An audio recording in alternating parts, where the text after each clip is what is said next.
નમસ્કાર વિદ્યાર્થી મિત્રો, ધોરણ 2 વિષય ગણિત, પ્રકરણ 5 લીટીઓ સાથે રમત. તો આપણે ચાલો જોઈએ. લીટીઓ અલગ અલગ એટલે કે ત્રાસી રેખા હોય, સીધી રેખા હોય, વક્ર રેખા હોય, એમ અલગ અલગ રેખાઓ હોય છે.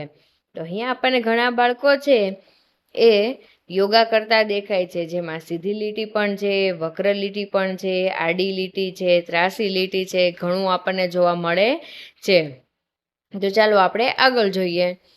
ચાલો કરીએ. એવા આસન પર વર્તુળ બનાવો જેમાં ઊભી રેખા એટલે કે ઊભી લીટી દેખાતી હોય. તો આપણને અહીંયા ક્યાં સીધી લીટી દેખાય છે? એક આ બાળક અને આ બાળક છે એ બંને છે ઊભી રેખામાં આસન કરી રહ્યા છે, તેથી આપણે તેમાં ગોળ દર્શાવવાનું છે.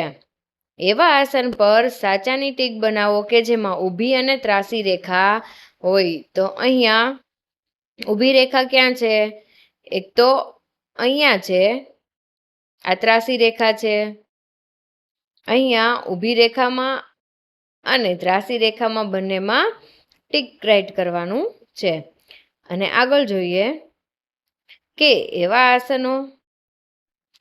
આસન પર ખોટાની નિશાની બનાવો જેમાં વક્ર રેખા હોય. તો આપણે જોઈ શકીએ છીએ અહીંયા અને અહીંયા આ બંને બાળકો અને આ પણ વક્ર રેખામાં આસન કરી રહ્યા છે. એવા આસન પર સ્ટાર બનાવો કે જેમાં આડી રેખા હોય. તો સ્ટાર બનાવવાનું ક્યાં કીધું છે આપણને? અહીંયા, જેમાં આડી રેખા છે. પછી આમાંના કેટલાક આસન કરી જુઓ અને આસન કરતી વખતે તમે જે રેખાઓ જુઓ છો તેની ચર્ચા પણ કરવાની છે. સીધું શું છે? તો તમારા હાથમાં એક દોરાનો ટુકડો પકડો. આપણે જોયું કે આપણા હાથમાં એક દોરાનો ટુકડો પકડીએ. શું તે સીધો છે? હા, આ ટુકડો કેવો છે? સીધો છે. હવે તમારા બંને હાથને નજીક લાવો. હવે બંને હાથને શું કરવાનું છે? થોડો થોડો નજીક લાવવાનો છે. શું હવે દોરો સીધો છે? ના, હવે દોરો કેવો લાગે છે આપણને? વક્રાકાર લાગે છે. પછી હવે દોરો સીધો, આડો અને ત્રાસો છે. તો આપણે કહેવાનું છે ચલો અહીંયા દોરો કેવો છે? આ કેવો લાગે છે આપણને? ત્રાસો દોરો લાગે છે. અહીંયા કેવો દોરો લાગે છે? આપણને આડો દોરો લાગે છે. એટલે કે ઊભો દોરો એટલે સીધો દોરો છે. નીચેના આપેલા ચિત્રમાં ટપકા જોડીને ઊભી, આડી, ત્રાસી અને વક્ર રેખા બનાવો. તો અહીંયા જે આપણને ટપકા આપેલા છે, એક લાઈન અહીંયા વક્રમાં, અહીંયા અને અહીંયા લસરપટ્ટીમાં, આ બધી જ લાઈનને આપણે ટપકા જોડી દેવાના છે. ચાલો ટપકા સાથેની રમત રમીએ. આપણને અહીંયા આપેલું છે કે સીધી રેખા, ઊભી, આડી અને ત્રાસીનો ઉપયોગ કરીને નવી નવી આકૃતિઓ બનાવવાની છે. જુઓ, અહીંયા મેં ઘણા બધા ટપકા જોડી અને ઘણી બધી આકૃતિઓ દર્શાવેલી છે. તો તમે પણ આવી રીતના ટપકાઓ જોડીને અલગ અલગ આકૃતિઓ બનાવી શકો છો.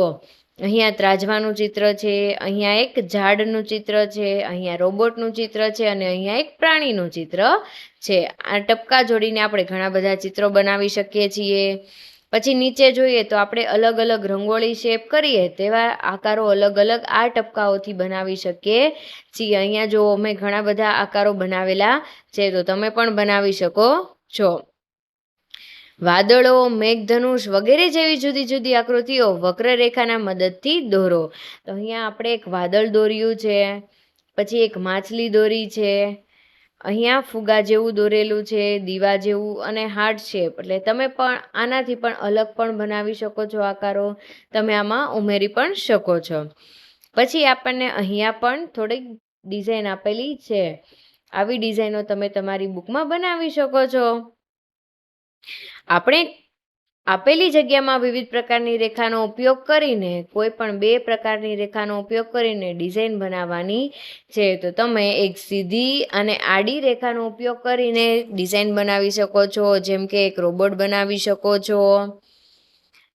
અને અહીંયા તમે આવી રીતે એક રોબોટ પણ બનાવી શકો છો, જેને ત્રાસી અને આડી રેખા બેનો જ ઉપયોગ કરવાનો છે. તો આવી રીતે એક રોબોટ પણ બનાવી શકો છો. જે આગળ જોઈએ, કોઈ પણ 3 પ્રકારની રેખાઓ વડે ડિઝાઇન બનાવો. અહીંયા શું કીધું છે કે તમે 3 રેખાઓ, સીધી, આડી અને ત્રાસી રેખાનો ઉપયોગ કરીને તમે નવી ડિઝાઇન પણ બનાવી શકો છો. તમામ પ્રકારની રેખાઓનો ઉપયોગ કરીને ડિઝાઇન બનાવો. અહીંયા શું કીધું છે બાળકો? તમે અલગ અલગ સીધી, ત્રાસી, આડી, ગોળ વગેરે રેખાઓનો ઉપયોગ કરીને તમે અહીંયા નવી ડિઝાઇન પણ બનાવી શકો છો. તો આ વિદ્યાર્થી મિત્રો તમારી જાતે કરવાનું છે. તમે આવી રીતના અલગ અલગ ડિઝાઇન બનાવી અને અહીંયા મૂકી શકો છો. તો વિદ્યાર્થી મિત્રો, જો તમને આ વિડીયો પસંદ આવ્યો હોય તો મારી ચેનલ લાઈક, શેર અને સબસ્ક્રાઈબ કરજો.